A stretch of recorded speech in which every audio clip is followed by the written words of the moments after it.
প্রবাসীদের কল্যাণ নিশ্চিতে 10টি প্রস্তাব তুলে ধরেছে জাতীয় নাগরিক কমিটি এনসিপি। বুধবার সংগঠনটির আহ্বায়ক মোহাম্মদ এনামুল হক বলেন, মালয়েশিয়ায় অবস্থানরত প্রবাসী বাংলাদেশি শ্রমিকদের বিভিন্ন সমস্যার সরাসরি পর্যবেক্ষণ ও সহায়তার চেষ্টা করে যাচ্ছে এনসিপি। বিস্তারিত ডেস্ক রিপোর্টে। প্রবাসীরা বাংলাদেশের অর্থনীতির অন্যতম চালিকা শক্তি, অথচ তাদের অধিকাংশই অপ্রতুল সরকারি সহায়তা ও নানাবিধ সমস্যার মধ্যে দিন পার করছেন। তারই আলোকে প্রবাসীদের প্রতি নিজের দায়বদ্ধতা আরও সুসংহত করতে মালয়েশিয়ায় কর্মরত রেমিটেন্স যোদ্ধাদের কল্যাণে কয়েকটি বাস্তবসম্মত প্রস্তাবনা উপস্থাপন করেছে সংগঠনটি।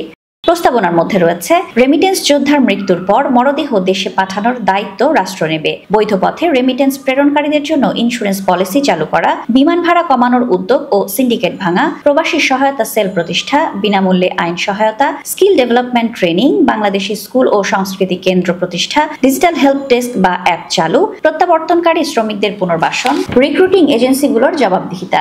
জাতীয় নাগরিক কমিটি এনসিপি মনে করে, উপরোক্ত প্রস্তাবনাগুলো বাস্তবায়নের মাধ্যমে প্রবাসী বাংলাদেশিদের জীবনে একটি বড় পরিবর্তন আনা সম্ভব।